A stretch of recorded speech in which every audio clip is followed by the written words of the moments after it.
আল্লাহ যা করেন ভালোর জন্যই করেন, তিনিই তো উত্তম পরিকল্পনাকারী। এক বৃদ্ধের 2 জন কন্যা সন্তান ছিল। তিনি বড় মেয়েকে এক কৃষকের কাছে আর ছোট মেয়েকে এক কুমোরের কাছে বিয়ে দেন। তাদের বেশ সুখেই সংসার চলছিল। একদিন বৃদ্ধের মনে হলো তার মেয়েদেরকে দেখতে যাওয়া উচিত। প্রথমেই সে তার বড় মেয়ের কাছে গেলেন।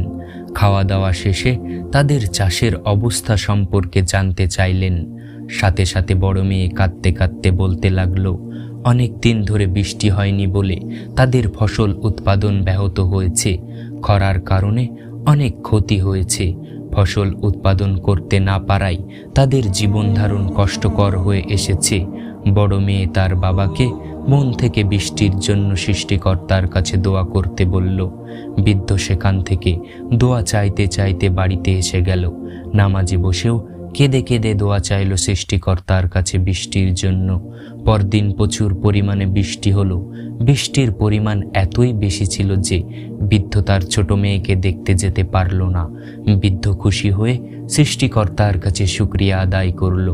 পরদিন সকালে ছোট মেয়ের বাড়িতে গিয়ে জানতে পারল তাদের বাসায় খাওয়ার মতো কিছুই নেই, কারণ গতকাল বৃষ্টির কারণে তাদের বানানো মাটির সব হাঁড়ি পাতিল নষ্ট হয়ে গিয়েছে, যার কারণে সেসব বিক্রি করে তারা খাদ্য জোগাড় করতে পারেনি। অথচ এতদিন কড়া রোদের কারণে তাদের সংসার বেশ ভালোই চলছিল। ছোট মেয়ে তার বাবাকে সৃষ্টিকর্তার কাছে বৃষ্টি না দিয়ে আবার আগের মতো রোদ দেওয়ার জন্য দোয়া করতে বলল। বৃদ্ধ বাড়ি গিয়ে যেই না সৃষ্টিকর্তার কাছে বৃষ্টি বন্ধের জন্য দোয়া চাইতে বসল, তখনই তার বড় মেয়ের কথা মনে পড়ে গেল। সে তার নিজের ভুল বুঝতে পারল। তিনি মনে মনে ভাবলেন, আমি শুধু আমার 2 মেয়ের জন্য সিদ্ধান্ত নিতে গিয়ে বিপদে পড়ে গেলাম, অথচ যার সারা পৃথিবীর জন্য সিদ্ধান্ত নিতে হয় তাকে কতই না সাবধান হতে হয়। তিনিই তো উত্তম পরিকল্পনাকারী।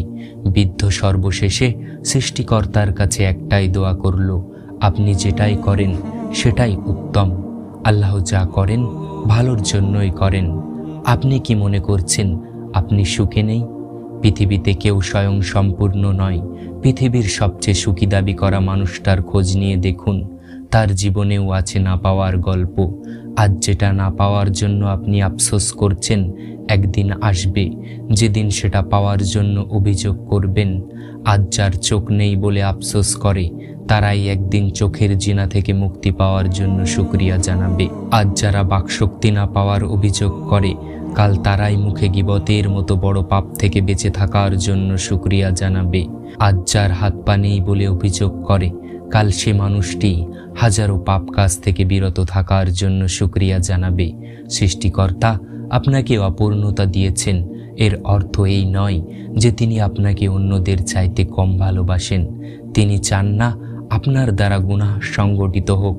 কাল কিয়ামতের ময়দানে অগণিত মানুষের সামনে আপনি লজ্জিত হন। প্রতিটা অপূর্ণতাই সৃষ্টিকর্তার পক্ষ হতে এক একটা অনুগ্রহ। এটা একটা পরীক্ষা মাত্র। তিনি দেখতে চান এর মাঝে আপনি তাকে কতটা স্মরণ করেন। আল্লাহ রাব্বুল আলামিন মুসলিম উম্মাহর সকল ব্যক্তিকে আল্লাহর স্মরণের মাধ্যমে জীবন অতিবাহিত করার তৌফিক দান করুন। আমিন। ওয়া আখিরি দাওয়ানা আনিল হামদুলিল্লাহি রাব্বিল